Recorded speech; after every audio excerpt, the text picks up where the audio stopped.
ഇന്ന് നമ്മൾ എത്തി നിൽക്കുന്ന ധനുഷ്കോടി ഉണ്ടല്ലോ, കുറേ വർഷങ്ങൾക്ക് മുൻപ് അതെല്ലാം ഒരു ചുഴലിക്കാറ്റിനെ തുടർന്നുണ്ടല്ലോ ആ നഗരം പൂർണ്ണമായി നശിക്കപ്പെട്ടതാണ്.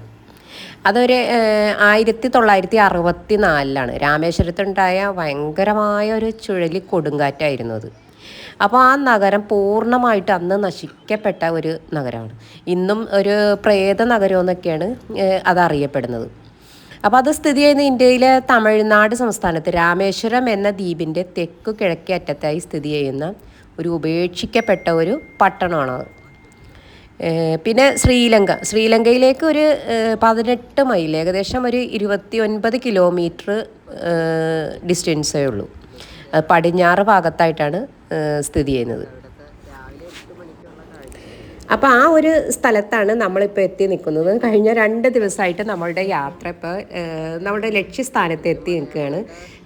അപ്പോൾ ധനുഷ്കോടിയിൽ ഇപ്പോൾ ഒരു 8 മണി സമയത്താണ് കേട്ടോ നമ്മളിപ്പോൾ ഇവിടെ എത്തിയിരിക്കുന്നത്. പക്ഷേ ഭയങ്കര വെയിലാണ്. നമുക്കൊരു 5 മണിക്ക് ഇവിടെ തുറക്കുമായിരുന്നു. നമുക്ക് ആ സമയത്ത് എത്തേണ്ടതായിരുന്നു, ഒരു 6 മണിക്കെങ്കിലും. എങ്കിൽ ഇത്ര വെയിൽ കൊള്ളണ്ട. പിന്നെ നമുക്ക് അവിടെ നിന്ന് കാണാനുള്ള അത്ര ആഗ്രഹം കൊണ്ടാണ് ആ വെയിലൊക്കെ സഹിച്ചവിടെ നിൽക്കുന്നത്. അപ്പം ഞാൻ നോക്കുമ്പോൾ അവിടെ ഒരു സ്ഥലത്തുണ്ടല്ലോ, അവിടെ ഇങ്ങനെ ക്യാമറ പോലെയൊക്കെ വെച്ച് ആളുകൾ സംസാരിച്ച് ഇങ്ങനെ മനസ്സിലാക്കി കൊടുക്കുകയൊക്കെ ചെയ്യണം. അപ്പം ഞാൻ കരുതി ഏതെങ്കിലും വല്ല ചാനലുകാരോ യൂട്യൂബേഴ്സോ അങ്ങനെ ആരെങ്കിലും ആയിരിക്കും എന്ന് കരുതി ഞാൻ നോക്കിയപ്പോഴാണ് മനസ്സിലായത് അവിടെ ഒരു ബൈനോക്കുലർ വെച്ചിട്ട് അവർ ശ്രീലങ്കയിലേക്കുള്ള വിവരണങ്ങൾ കൊടുക്കണതുണ്ടാവും. അപ്പോൾ അതേ ഇത്ര ദൂരമുണ്ട് ശ്രീലങ്കയ്ക്ക്, അവിടെ അത് കണ്ടില്ലേ ഇത് കണ്ടില്ലേ എന്നൊക്കെ പറഞ്ഞിങ്ങനെ നമ്മൾ ഓരോന്ന് പറഞ്ഞിങ്ങനെ പരിചയപ്പെടുത്തി തരുന്നുണ്ട് കേട്ടോ. അപ്പോൾ ആ ക്യാമറയിലൂടെ അമ്മ ഉണ്ണിയും ഇതൊക്കെ അവർ 3 പേരും ദേ ഈ കുടയുടെ അകത്താണ് കേട്ടോ. ആകെ ഒരു തണൽ അവിടെ ഉള്ളത് അതാണ്. അവർ 3 പേരും അത് കണ്ടിട്ടോ ഒരു ഇതിന്. അപ്പോൾ ഒരു പ്രാവശ്യം നമുക്ക് ഈ ബൈനോക്കുലറിലൂടെ നമുക്ക് നോക്കി അവരെ വിവരിച്ച് തരാമൊക്കെ ചെയ്യേണ്ടായിരുന്നു കേട്ടോ. പക്ഷേ നമുക്ക് അതിലൂടെ ഇവർ കണ്ടവർ പറഞ്ഞത് അതിലൂടെ നോക്കിയിട്ട് പ്രത്യേകിച്ച് ഒന്നും അവർക്ക് തോന്നുന്നില്ലെന്നാണ് പറഞ്ഞത്. എനിക്ക് ഏകദേശം മനസ്സിലായി അതിൽ കൂടി നോക്കിയാലുള്ള സംഭവങ്ങളും അവരുടെ വിവരണമൊക്കെ കേട്ടപ്പോൾ. അപ്പോൾ ഞാൻ വേണ്ടെന്ന് വെച്ചിട്ട് അവർ 3 പേരും അത് കണ്ടു. 20 രൂപയാണ് ഒരാൾക്ക് അതിലൂടെ കാണുന്നതിന്. പിന്നെ അതേ അവിടെ നിന്ന് ഫോട്ടോ എടുത്തിട്ടാ കാര്യം. നമ്മൾ വീഡിയോയും ഫോട്ടോയും ഒക്കെ നമ്മുടെ മൊബൈലിൽ എടുക്കണ്ടെങ്കിലും പിന്നെ നമ്മളുടെ ഒരു ഓർമ്മയ്ക്ക് വേണ്ടി പിന്നെ നമ്മളത് ഫോട്ടോയാക്കി ഒന്നും എടുക്കാൻ പോകണില്ലല്ലോ. അപ്പോൾ അവിടെ 100 രൂപ കൊടുത്ത് ഞങ്ങളുടെ ഒരു ഫാമിലി ഫോട്ടോ അവിടെ നിന്ന് എടുത്തിട്ടാ. പക്ഷേ ബാക്ക്ഗ്രൗണ്ടിലൊക്കെ ആളുകളൊക്കെ നിൽപ്പുണ്ട്, അവരൊന്നും മാറ്റാൻ പറ്റില്ല. അവർ ഇതുപോലെ നിന്ന് ഫോട്ടോ എടുക്കുക ഇതൊക്കെ ചെയ്യണം. അപ്പോൾ അതേ ഞാൻ ഇനിയിപ്പോൾ ഈ സൈഡിലേക്ക് ഇങ്ങനെ ഇറങ്ങേണ്ട. വെയിൽ കൊണ്ടൊന്നും പറയണ്ട, ഈ രാവിലത്തെ ഈ വെയിൽ കൊണ്ടിട്ടുണ്ടെങ്കിൽ നല്ല തലവേദന ഇതൊക്കെ വരും. അപ്പോൾ ഈ ധനുഷ്കോടിയിൽ നിന്ന് രാമേശ്വരം സിറ്റിയിലേക്ക് 18 കിലോമീറ്റർ ദൂരം ഉണ്ടുള്ളത്. അപ്പോൾ അതിനെ ഈ രാമേശ്വരം ധനുഷ്കോടിയായിട്ട് ബന്ധിപ്പിക്കുന്നതാണ് ആ പാമ്പൻ പാലം. നമ്മൾ കഴിഞ്ഞ വീഡിയോയിൽ കാണുകയൊക്കെ ചെയ്തല്ലോ. അപ്പോൾ ബ്രിട്ടീഷ് ഭരണകാലത്തൊക്കെ ശ്രീലങ്കയും തമ്മിൽ നമ്മൾ ഒരു ഗതാഗതം ഇതും കപ്പൽ ഗതാഗതവും ഇതൊക്കെ ഉണ്ടായി. പിന്നെ അവിടെ ആ തുറമുഖവും ഇതൊക്കെ ഭയങ്കര പേര് കേട്ട ഒരു മത്സ്യ വ്യവസായവും ഇതൊക്കെ ഉണ്ടായിരുന്നു കേട്ടോ ആ കാലത്ത്, ബ്രിട്ടീഷുകാരുടെ കാലത്ത്. പിന്നെ പ്രസിദ്ധമായ രാമേശ്വരം ഒരു ബന്ധവും ധനുഷ്കോടി പിന്നെ ഹിന്ദുക്കളുടെ ഒരു പുണ്യ തീർത്ഥാടന കേന്ദ്രമൊക്കെ ആയിരുന്നു. പിന്നെ 1964 ഡിസംബർ 22 മുതൽ 25 വരെ ഭയങ്കരമായ ഒരു ചുഴലിക്കാറ്റുണ്ടായെന്നാണ് പറയപ്പെടുന്നത്. അപ്പോൾ നമുക്ക് ചരിത്രത്തിലൊക്കെ നോക്കുമ്പോൾ കാണാം സമുദ്രനിരപ്പിൽ നിന്ന് അധികം ഉയരത്തിലല്ലാത്ത ഒരു വലിയ ഒരു മണൽത്തിട്ട പോലെ കിടക്കണ ഒരു ധനുഷ്കോടി. ആ പ്രദേശം ആകെ തകർന്നടിഞ്ഞു പോയെന്നാണ് പറയപ്പെടുന്നത്. ഇപ്പോൾ നമുക്കിതിലെ പോകുമ്പോൾ അത് ഫീൽ ചെയ്യും കേട്ടോ, എല്ലാം നശിച്ച് കിടക്കുന്ന പോലെയുള്ള ഒരു രീതിയാണ്.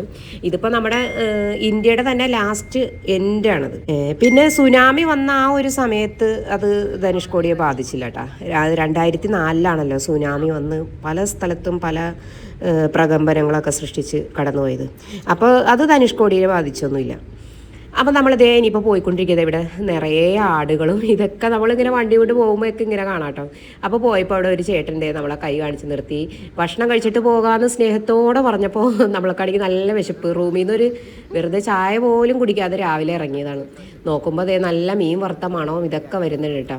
അപ്പോൾ അകത്തേക്ക് കയറിയപ്പോൾ അതേ ഇവിടെ ഓരോ ഫാമിലിയും ഇതൊക്കെ ഇവിടെ ഇരുന്ന് കഴിക്കുക ഇതൊക്കെ ചെയ്യണ്ട കേട്ടോ. അപ്പോൾ നല്ല മീൻ വറുത്തതൊക്കെ കണ്ടപ്പോൾ കഴിക്കാൻ തോന്നി. അപ്പോൾ ചേച്ചിമാരവിടെ നിന്ന് മീൻ കട്ട് ചെയ്യുകയും ഇതൊക്കെ ചെയ്യണ്ടായിരുന്നു. അപ്പോൾ ഇവിടെ ചോറുണ്ട് കേട്ടോ, ചോറും മീൻ കറിയും. ഈ മീൻ ആ ചോറിൻ്റെ ഒപ്പം കൊടുക്കുന്നതാണ്. അപ്പോൾ 120 രൂപയ്ക്ക് അപ്പോൾ ഒരു മീൻ വറുത്തതും മുളക് ചാറ് കറിയാണെങ്കിലും ഭയങ്കര ടേസ്റ്റ് ആയിരുന്നു കേട്ടത്. ഞാൻ ഇന്നുവരെ കഴിക്കാത്തൊരു മുളക് ചാറിൻ്റെ ടേസ്റ്റ് ആയിരുന്നു അത്.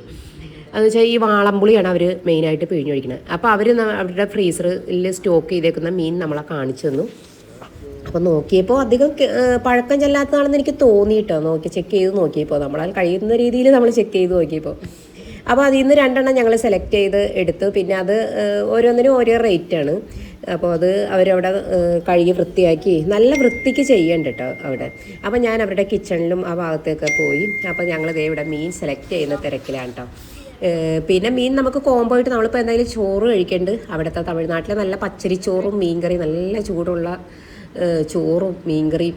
അപ്പം നമ്മൾ കഴിച്ചുകൊണ്ടിരിക്കുമ്പോൾ തന്നെ ആ ഒരു പ്രാവശ്യം ഇട്ട് ചോറ് തീർന്നിട്ട് പിന്നെ അവർ അടുപ്പത്തിട്ട് പെട്ടെന്ന് തന്നെ അവരുടെ ചോറ് വെന്ത് ചോറൊക്കെ ആയിട്ട് വന്നിട്ട് ഇവിടെയാണ് ഞങ്ങൾ അടുക്കളപ്പുറത്ത് നോക്കിയപ്പോൾ ഇവിടെ കുറേ ചേച്ചിമാരിരുന്ന് മീനൊക്കെ ഇങ്ങനെ കട്ട് ചെയ്തുകൊണ്ടിരിക്കുകയാണ്. വഴിയാത്രക്കാരൊക്കെ ഇങ്ങനെ കുറേ ഇവിടെ കയറുന്നുണ്ട്. കാരണം ഇവിടെ ഫസ്റ്റ് തുടങ്ങുന്ന ഒരു ഏരിയയാണിത്. ഇത് കഴിഞ്ഞ് ഞങ്ങൾ അങ്ങോട്ട് പോയപ്പോൾ ഒരുപാട് ഷോപ്പുകളൊക്കെ പിന്നെ ഉണ്ടായിരുന്നു കേട്ടോ. അപ്പോൾ ഇവിടെ നല്ലോണം കുറേ പ്രാവശ്യം നല്ല വെള്ളത്തിലൊക്കെ ഞാൻ നോക്കിയിട്ടോ. അപ്പോൾ നല്ല വെള്ളത്തിലൊക്കെ അവർ വൃത്തിയായിട്ട് കഴുകണ്ടായിരുന്നു. പിന്നെ ഈ മീൻ വറുക്കാൻ വേണ്ടിയിട്ടുണ്ട് ഈ വാളംപുളിയാണ് ഇവർ മെയിനായിട്ട് ഉപയോഗിക്കുന്നത്. അപ്പോൾ നമ്മുടെ നാട്ടിലൊക്കെ കൂടുതലും എറണാകുളം ഭാഗത്തേക്കൊക്കെ കുടംപുളിയാണല്ലോ ഉപയോഗിക്കുന്നത് കൂടുതലും. ഞങ്ങളുടെ മീനാണ് അതൊക്കെ. അത് അവർ പൊരിച്ചെടുക്കാൻ വേണ്ടി മസാലയൊക്കെ പുരട്ടുണ്ട് കേട്ടോ. അപ്പോൾ ഇതിൽ ജിഞ്ചർ ഗാർലിക്, മുളക് പൊടി, പിന്നെ കുറച്ച് പുളിവെള്ളം കൂടി ഇതിൽ ഒഴിക്കേണ്ട കേട്ടോ. പിന്നെ ഉപ്പ്, പിന്നെ നല്ല ഫ്രഷ് മീനായിരുന്നു അത് അങ്ങനെ. അപ്പോൾ ഞങ്ങളങ്ങനെ നോക്കി നിൽക്കാലെയാണ് ഇവിടെ ഒരു ചേച്ചി ഇവിടെ പുളി വിൽക്കാൻ വേണ്ടി ഇവിടെ കൊണ്ടുവന്നിട്ടുണ്ട് കേട്ടോ. അപ്പോൾ പുളി എൻ്റെ അടുത്ത് വേണമെന്ന് ചോദിച്ചു. അപ്പോൾ ഞാൻ വാങ്ങിച്ചില്ല കേട്ടോ. പിന്നെ എനിക്ക് തോന്നി വീട്ടിലെത്തിയപ്പോൾ ഇഷ്ടടാ പുളി വാങ്ങിക്കായിരുന്നു. 1.25 കിലോ എങ്ങോ 120 രൂപയെന്നോ, 1.5 കിലോ 100 അങ്ങനെ എന്തോ ആണ് പറഞ്ഞത്. പിന്നെ ഈ പുളി ഞാൻ അധികം ഒന്നും ഉപയോഗിക്കണില്ല. വീട്ടിലാണെങ്കിൽ വാങ്ങിച്ചത് കുറച്ച് ഇരിപ്പുണ്ടായിരുന്നു, അത് കാരണം പിന്നെ വാങ്ങിച്ചില്ല കേട്ടോ. അപ്പോൾ പോകുന്നപ്പോൾ എൻ്റെ അടുത്ത് പറയുമായിരുന്നു പുളി കുറച്ച് വാങ്ങിക്കായിരുന്നില്ലേന്ന്. അങ്ങനെ എനിക്കൊരു മണ്ടത്തരം പറ്റിപ്പോയി. ഇനിതേ ചോറ് ആദ്യം കുറച്ചൊക്കെ മതി, രാവിലെ ആയ കാരണേ ചോറ് കുറച്ചൊക്കെ മതി എന്ന് പറഞ്ഞ് ഇങ്ങനെ കഴിച്ച്. പക്ഷെ തുടങ്ങിയപ്പോൾ ഇവരുടെയൊക്കെ ആ മീൻകറിയുടെ ടേസ്റ്റ് കാണുന്ന പോലെ അല്ല കേട്ടോ. നമ്മളിവിടെ നല്ലോണം ഡെക്കറേഷൻ ചെയ്ത് കുറേ എണ്ണയൊക്കെ മുകളിൽ ഇങ്ങനെ തെളിഞ്ഞിടുന്നത് ഇതൊക്കെ കാണിച്ചാൽ കഴിക്കണേ. ഇതിലധികം സാധനങ്ങളൊന്നും ഇട്ടിട്ടില്ല നോക്കിയപ്പോൾ. മഞ്ഞൾപ്പൊടി, മുളക് പൊടി, പിന്നെ ആ വാളംപുളി വെള്ളം, ഉപ്പ്, പിന്നെ ഒരുപാട് കറികളൊന്നും ഇല്ല കേട്ടോ. ഈ ഒരു മുളകിയാറും മീൻ വറുത്തതും, ആ മീൻ വറുത്തത് മാത്രം മതിയിട്ട് നമുക്ക് ശരിക്കും പറഞ്ഞാൽ ചോറ് കഴിക്കാനായിട്ട്. നല്ല ഫ്രഷ് മീനായിരുന്നു ഉണ്ടല്ലോ, നല്ല ടേസ്റ്റായിരുന്നു. പിന്നെ മീൻകറിയുടെ അകത്തും നമുക്ക് ഒരു വലിയ മീനുണ്ടായിരുന്നു. അപ്പോൾ അത് ആ ചോറിൻ്റെ ഒപ്പമുള്ള അതിൻ്റെ കോമ്പോയാണത്. അപ്പോൾ സൈഡ് ഡിഷ് പിന്നെ മെയിൻ ഡിഷ് അങ്ങനെ ഒരു സംഭവങ്ങളേ ഇല്ല. പിന്നെ തോരനും അച്ചാറും ഇതൊന്നും അവിടെ ഇല്ല. പക്ഷേ എന്നാലും ഭയങ്കര ടേസ്റ്റ് ആയിരുന്നു കേട്ടോ. ഞാനിതിപ്പോൾ എഡിറ്റ് ചെയ്യുമ്പോഴും ഇപ്പോഴും എൻ്റെ നാവിലുണ്ട് ആ രുചിയും ഇതൊക്കെ. ഇപ്പോൾ ആ മീൻ ഇതൊക്കെ ഇങ്ങനെ നുറുക്കിയിട്ടപ്പോൾ തന്നെ കാണുമ്പോൾ അറിയാമല്ലോ, നല്ല വൈറ്റ് കളറായിട്ട് അത് നല്ല ഫ്രഷ് ആയതുകൊണ്ടാണ് ആ മീൻ അങ്ങനെ ഇരിക്കുന്നത്. അപ്പം ഞങ്ങൾ കഴിച്ചിട്ട് ബാക്കി ഉണ്ടായിരുന്നു ആ മീൻ. കാരണം നമ്മൾക്ക് ആ ചോറിൻ്റെ ഒപ്പവും കിട്ടി, പിന്നെ നമ്മൾ വാങ്ങിക്കുകയും ചെയ്തു. പിന്നെ പോകുന്ന വഴിക്കുള്ള കാഴ്ചകളൊക്കെയാണിത്. ഇത് ഉച്ചയാകുമ്പോഴേക്കും ഇതൊക്കെ നല്ല ആക്റ്റീവ് ആകും. ഇപ്പം നമ്മൾ പോകുന്ന ഒരു 10 മണിക്ക് ഉള്ളിലായിട്ടുള്ള ആ ഒരു സമയത്ത്, 10 മണി സമയത്താണ് നമ്മൾ ഇതിലെ പോകുന്നത്. അപ്പോൾ ഇതെല്ലാം നിരത്തി വയ്ക്കുകയും അവരെല്ലാം കുക്ക് ചെയ്യാൻ തുടങ്ങുകയൊക്കെ ചെയ്യണ്ടായിരുന്നുള്ളൂ. ഇനി നമ്മൾക്ക് റൂമിൽ ചെന്ന് എല്ലാം പാക്ക് ചെയ്ത് ഇനിയിപ്പോൾ ഇറങ്ങണം. ഇനിയിപ്പോൾ നേരെ നമ്മൾ എറണാകുളത്തേക്ക് വിടേണ്ട. അപ്പോൾ അതിൻ്റെ കാഴ്ചകളിലേക്ക് പോകാം. ഇനി ഇപ്പോൾ ഒരു സമയം 10:25 നമ്മളവിടെ നിന്ന് ഫുഡൊക്കെ കഴിച്ച് സമയമായി. ലെഫ്റ്റ് നമ്മളിതേ റൂമിൽ നിന്ന് ഇറങ്ങേണ്ട.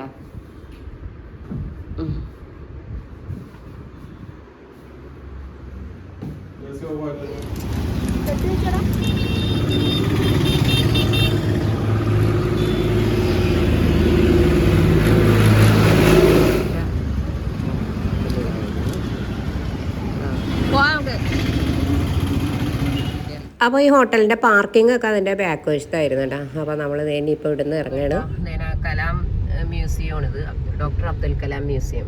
നമ്മൾ ഇന്നലെ കയറിയിട്ട് അവിടെ അകത്തേക്ക് അലോഡ് അല്ലായിരുന്നല്ലോ വീഡിയോ ഒക്കെ ചെയ്യാൻ. ഇവിടെയൊക്കെ ടൂറിസ്റ്റ് വാഹനങ്ങളൊക്കെ എടുപ്പുണ്ട്. ആളുകൾ ഇഷ്ടംപോലെ ഇവിടെ കാണാൻ വരുന്നുണ്ട് കേട്ടോ. ധനുഷ്കോടി പോണവർക്കൊക്കെ ഇവിടെ കയറി ഇവിടെ കണ്ട് ഫ്രീ ആയിട്ടാണ്, ഫ്രീ എൻട്രി ആണ്, കണ്ടിട്ട് പോവാം. അവിടെയൊക്കെ ഫിഷിൻ്റെ ഇതുണ്ട്. ആയി ക്യാമറയിലൂടെ കാണാനും നല്ല ഭംഗി.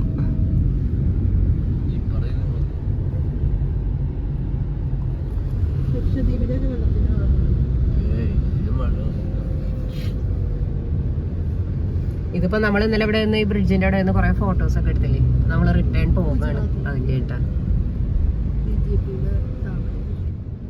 എന്താണിത്? കരിപ്പെട്ടി. ചക്കര പനങ്കരപ്പെട്ടി ഇത് പനം കൽക്കണ്ട് ഈ പനം കൽക്കണ്ട് അപ്പോൾ പോരുന്ന വഴിക്കൊക്കെ നിറയെ ഇതുപോലെ ശർക്കര പോലത്തെ ഇതൊക്കെ വിൽക്കാൻ വെച്ചിട്ടുണ്ടായിരുന്നു കേട്ടോ. അപ്പോൾ നമ്മൾ ജസ്റ്റ് ഒന്ന് അവിടെ ഇറങ്ങി നോക്കി വില ചോദിച്ചപ്പോഴാണ് അറിയുന്നത് 400 രൂപ 600 രൂപ അങ്ങനെ പല റേറ്റുകളും കേട്ടോ. പിന്നെ നമ്മളൊന്നും വാങ്ങിച്ചൊന്നുമില്ല. പിന്നെ അതേ പോരാണ്. അപ്പോൾ അതേ ഇവിടെ ഒരു സ്ഥലത്ത് ചായ കുടിക്കാൻ വേണ്ടി നിർത്തിയേക്കട്ടോ. ഇതിപ്പോൾ മധുരയിലെത്തിയിട്ടുണ്ട്. അപ്പോൾ മധുരയിൽ നിന്ന് 190 കിലോമീറ്ററാണ് ധനുഷ്കോടിക്കുള്ളത്. ഇപ്പം നമ്മളത് വീണ്ടും റിട്ടേൺ വന്നേക്കാണ്. മധുര വഴിയാണ് ഇനിയിപ്പോൾ നമ്മളുടെ നാട്ടിലേക്ക് പോരുന്നത്. അപ്പോൾ ഇവിടെ എത്തിയപ്പോൾ അതേ ചായ കുടിക്കാൻ വേണ്ടി നിർത്തിയതാണ്. ഇനിയിപ്പോൾ എങ്ങും നോക്കാനില്ല കേട്ടോ. ഇനിയിപ്പോൾ നേരെ വീട്ടിലേക്ക് വിടലാണ്. വേറെ ഒരു സ്ഥലത്തും കയറുന്നില്ല. പിന്നെ പല സ്ഥലത്ത് പോകണമെന്നൊക്കെ മനസ്സിലുണ്ടായിരുന്നു. പിന്നെ പോരുമ്പോൾ തേനി കമ്പം വഴി പോരാ അങ്ങനെയൊക്കെ പറഞ്ഞു. പക്ഷേ പിന്നെ അടുത്ത ദിവസം സ്കൂളിൽ പോകണം, അടുത്ത ദിവസത്തെ ക്ലാസ്സൊക്കെ മിസ്സാകും, അങ്ങനെയൊക്കെ പോയി. പിന്നെ 3-4 ദിവസമൊക്കെ ഉണ്ടെങ്കിൽ അങ്ങനെയൊക്കെ പോയി നമുക്ക് അവിടെ തേനിയൊക്കെ ഒന്ന് സ്റ്റേ അടിച്ചിട്ടൊക്കെ നമുക്ക് വരായിരുന്നു. അപ്പോൾ അതിനൊന്നും ഇനിയിപ്പോൾ സമയമില്ല. ഇനിയിപ്പോൾ ഞാൻ എൻ്റെ വീഡിയോ ഞാനിവിടെ വൈൻഡപ്പ് ചെയ്യണ്ട. അപ്പോൾ ഞാൻ ബാക്കി വിശേഷങ്ങളൊക്കെ ആയിട്ട് ഇനി ഞാൻ അടുത്ത ദിവസം വരാട്ടോ. ഇതിൻ്റെ ബാക്കി നമ്മൾ വീട്ടിലെത്തുന്നതും ആ ഒരു ഇതും വരുന്ന വഴിക്ക് കയറുന്നതും പോകുന്നതും ഇതൊക്കെ. അപ്പോൾ ഞാൻ അടുത്ത വീഡിയോയിലൂടെ വരാം. Okay bye. ഇന്ന് ഞങ്ങളുടെ വെഡിങ് ആനിവേഴ്സറിയും കൂടിയുണ്ടോ. അപ്പോൾ അതിൻ്റെ ഒരു യാത്രയും കൂടിയാണ്.